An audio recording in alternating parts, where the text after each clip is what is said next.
That's that chocolate, that melanin. Hey guys, welcome back to my channel. It's TheNappyGoddess. So guys, we're all aware of what has been happening in the States regarding our people. And I say our people meaning black people. Now, there's a lot of stories and a lot of topics that has came out of this situation.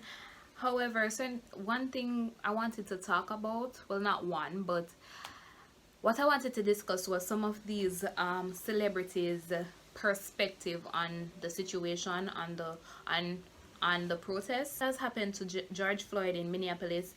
There has been uproar, protesting, looting, vandalism. That people are angry, and you do have some white counterparts who have joined the protest because some are fake the funk. Nah, lie, do. Oh, these celebrities, I'm kind of shocked and I'm kind of side-eyeing some of them based on their response to the situation, specifically celebrities in Atlanta. So I guess the protests reached Atlanta, and the first comment from T.I. was that he doesn't want it here in his city. Where we can set an example of prosperity, and we've done that for generations. People like Dr. King, Maynard Jackson, Ambassador Young have paved the way for us. When everything else goes away, when you don't get treated right in New York, when you don't get treated right in LA, when you can't get treated right in Detroit, when you don't get treated right in St. Louis, when you don't get treated right in Alabama, Atlanta has been here for us. This city don't deserve it. However, I understand that a lot of others do. But we can't do this here. This is Wakanda. It's sacred. And I'm a bit disappointed. The Dream is a producer as well.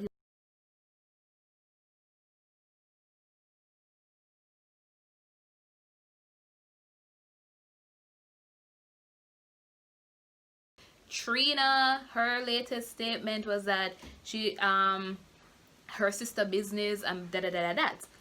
And I get where they're coming from. However, again, that was their first response. I've heard. I don't know.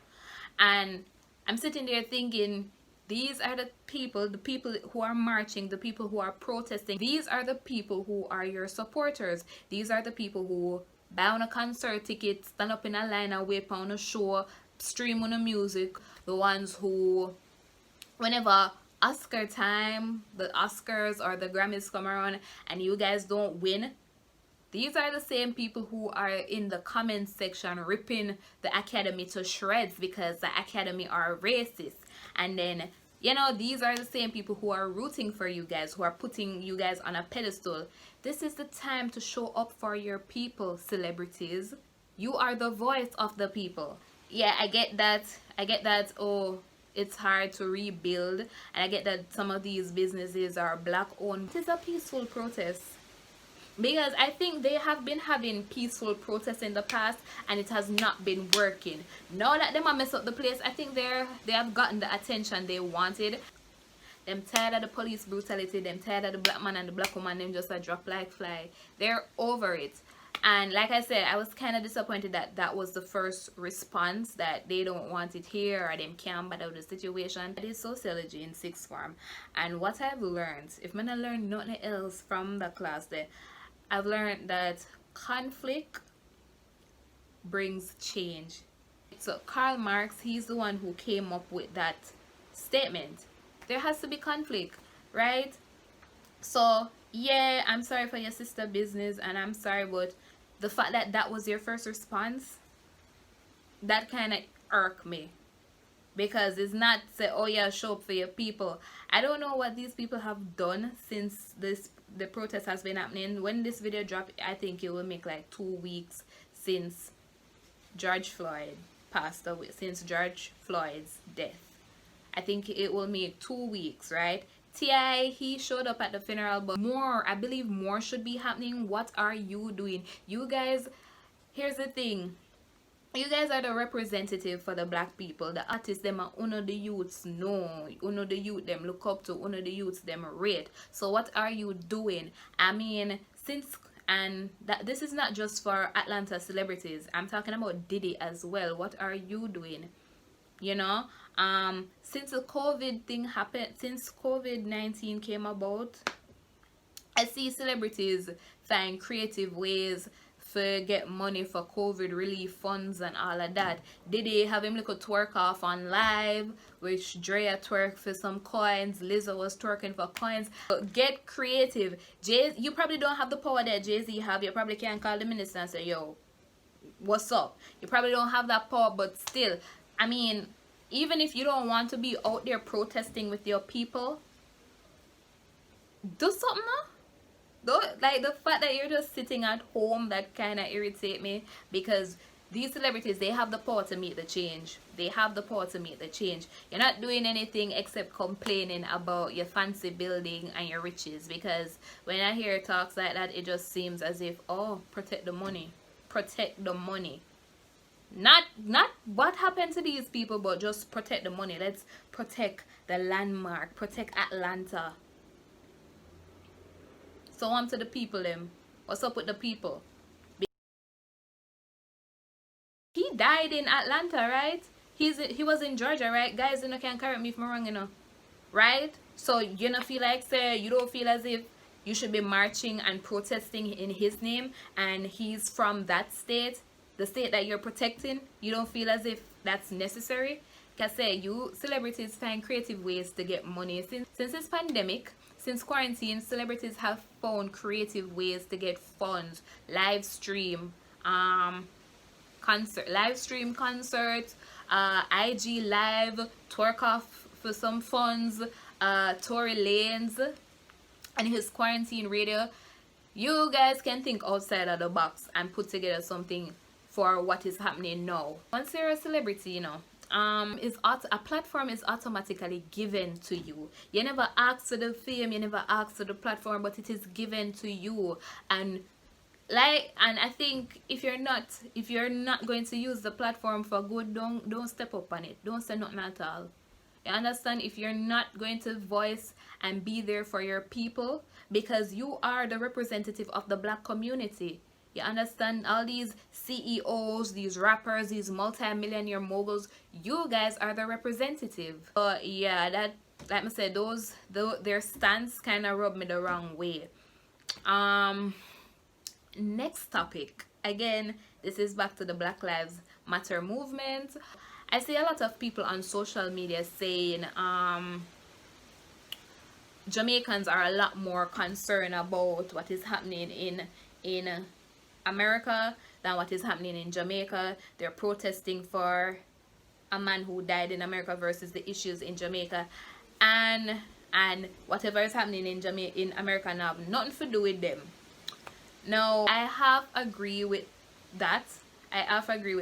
What is happening in America has a lot to do with us, because hey, we are black people, and Jamaicans are joining embassy line for go America too. The family them live in America. So whatever is happening does affect us. However, what I do agree with is the energy that we put into what is happening and protesting. I don't think we put the same energy into the issues that's happening in Jamaica. I don't think for example, them corrupt politicians that were just give us some raw deal. I don't think we stand up for ourselves and protest enough. But racism is real, guys. Racism is real. So if you say Jamaicans protesting, maybe they have their reasons to do what they're doing. You understand? Racism, like I stated, racism is real. Some people have never seen that in Jamaica. Some people more see Jamaica as a classist society or a colorist society, but racism, not colorism, not classism, racism is here. It's more covert, especially in corporate Jamaica. I mean, example would be if you have been working in a company for, I don't know, 5 or more years, and you're more than equipped for a management position. You have the skill sets, you know the systems, you even maybe implemented some of the procedures of the company, and boom, a management position is now vacant. right? So you apply for that position, or you do whatever you need to do to get the position, right? You haven't heard back anything. Monday morning you come and work and a pair of blue eyes are stare back at you and you're like, who is this? And you're like, and the person's like, oh well, you know, I'm John Lewis, I'm from London or Canada or South Africa, and I'm the new manager of for the that position, that same position you applied for. And you see that this is a trend in the company. Of course, that's a covert racism. What else is that? They're not looking out for you, and you are just as qualified or even more qualified than the person they got. When you run the personal background, the white person's background, you have to say, what is him that before, or what the hell, or da. You feel insulted. So these are the things that are happening in Jamaica. Some people don't know what going on. So if you see people that say Black Lives Matter, don't take it up on your head for diffuse how them feel. People, we need to learn to be a bit more black conscious. Some Jamaicans that said this have nothing to do with we're black people, and anywhere there's black and white in any country, there's going to be racism, guys, because this is what has been instilled in us since slavery. White is seen as superior, black down there, so blacks are the minority. Our people, we need to protect our people, we need to protect ourselves. If you guys won't agree with my thoughts, but hey, tell me what you think in the comment section. Let me know how you feel. This is the Nappy Goddess.